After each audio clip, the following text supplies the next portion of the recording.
Do you know one tiny mistake while reading X-ray can change your entire diagnosis? So in this video, I will provide you some important insights about cervical X-ray that you have to check while reading X-ray.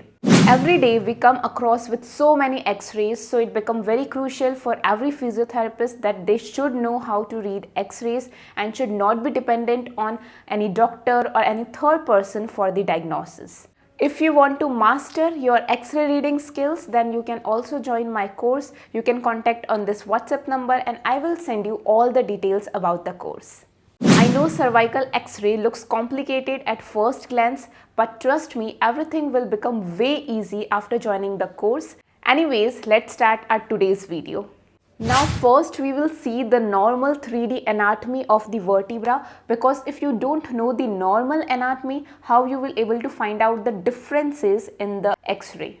Now this is our normal cervical vertebra. You can see this is C1 vertebra and this one is C7 vertebra, and normally you can see we have a nice lordotic curve in the cervical spine. Now let's see the normal structures of each vertebra. So this is the C1 vertebra, as I have already explained, and in the C1 vertebra this posterior portion that it has is not the spinous process. So C1 vertebra does not have any spinous process.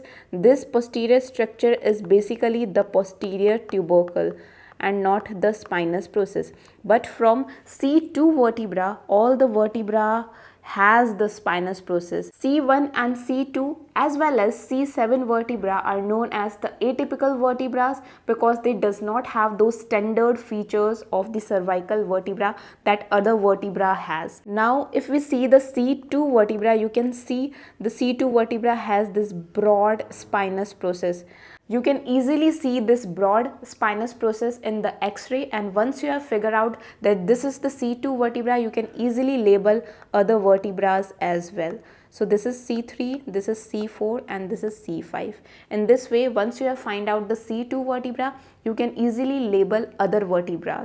So this is the spinous process, and now if we move more anteriorly, you can see that this structure is actually the lamina. So this is the lamina, this is the lamina. Now if we move more anteriorly, you can see these parallel joints. These are basically the facet joints. So this structure which you can see is the facet joint. Now can you see these openings? Let me just show you. Can you see these openings? These openings are nothing but intervertebral foramen from where our cervical nerve exits. If you find any narrowing in these openings, it can impinge our nerves.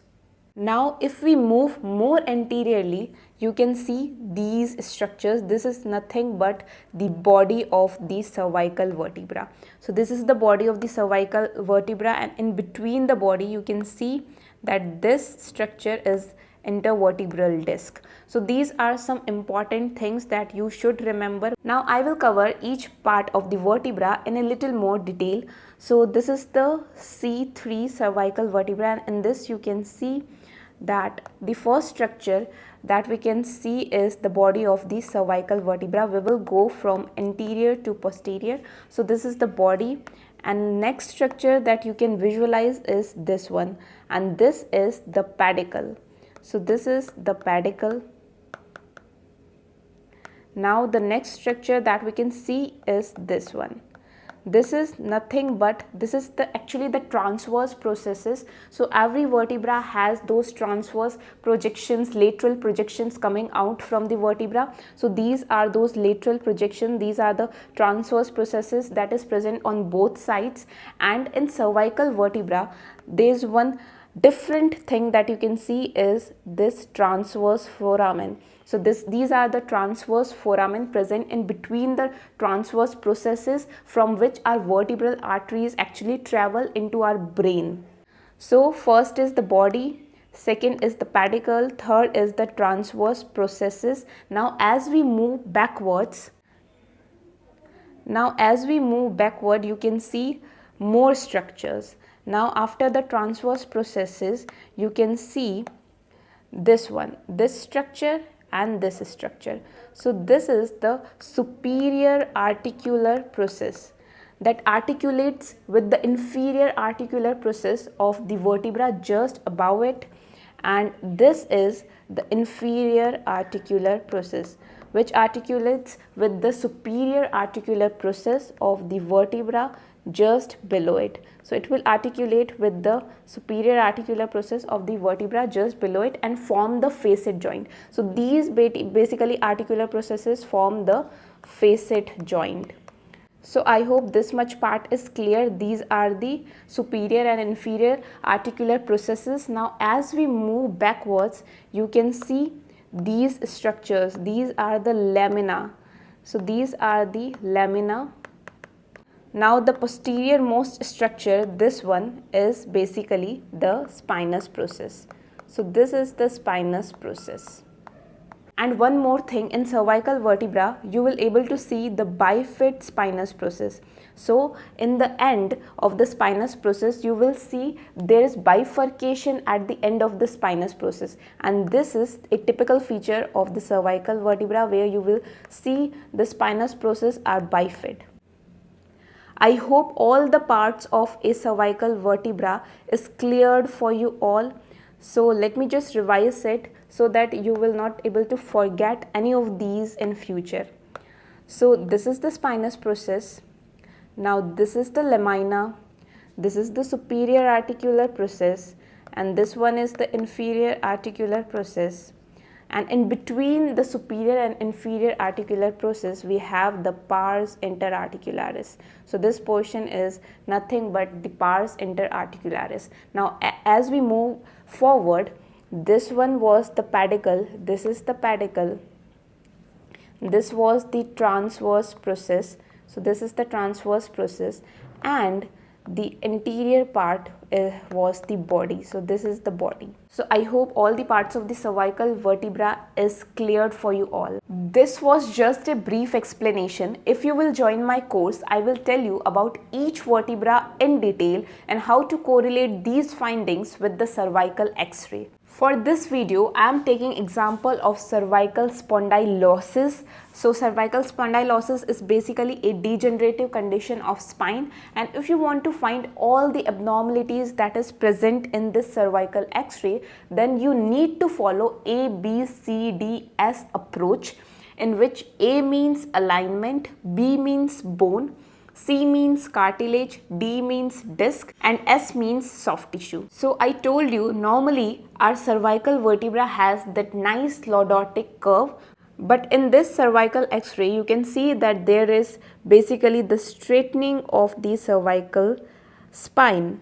So there is loss of cervical lordosis and there is straightening of cervical spine, which is the first finding we can see here, and it is the issue in the alignment. Now next is B for bone. So if we see the bone, that means the vertebra. So we have to see the bone of the vertebra, whether it is nicely contoured or not. We have to see the contour of the vertebra. We have to see if there is any osteophytes in the vertebra, or we can also see the facet joint, because sometimes there is arthrosis in the facet joint, so we can see sclerosis, whether sclerosis is present or not.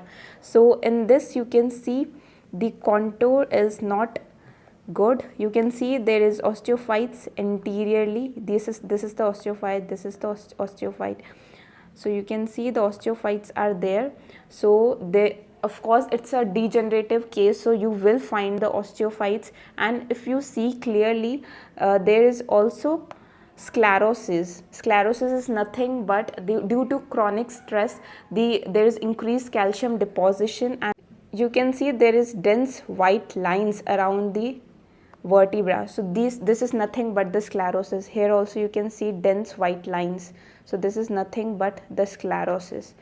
We can also see sclerosis in the facet joint. Let me just tell you where facet joints are present. So this parallel lines are nothing but the facet joints. So these are the facet joints. these parallel lines are the facet joints. If we see the facet joints, you can see that there is increased density present here.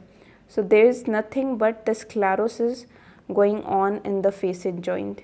Now next is C for cartilage. I will tell you in the course what we have to see in the cartilage portion. Now next is D for disc. As such, we cannot see disc in X-ray because it is made from cartilage and we cannot see cartilage in X-rays, but we can appreciate the space created by the disc. So you can see these spaces created by the disc. So we have to see whether these spaces are uniform in height or not.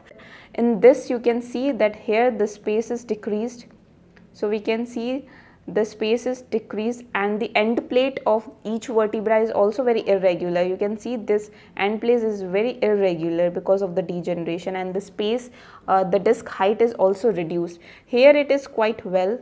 In the first, second and third space, the disc space is quite good, not that much decreased, but in the last three spaces you can see the disc height is quite reduced. Now last is S for soft tissue. This thing I will explain you in the course what we have to see in the soft tissue portion.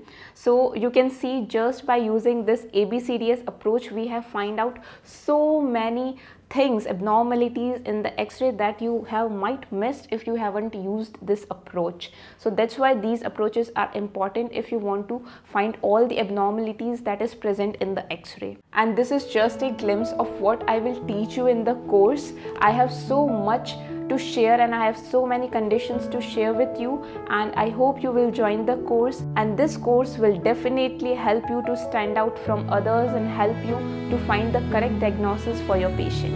And I hope this video was helpful for you, and in case you want to join my course, then you can message me on this WhatsApp number where I will teach you about the X-rays of cervical, lumbar and knee joint, and I will send you all the details about the course.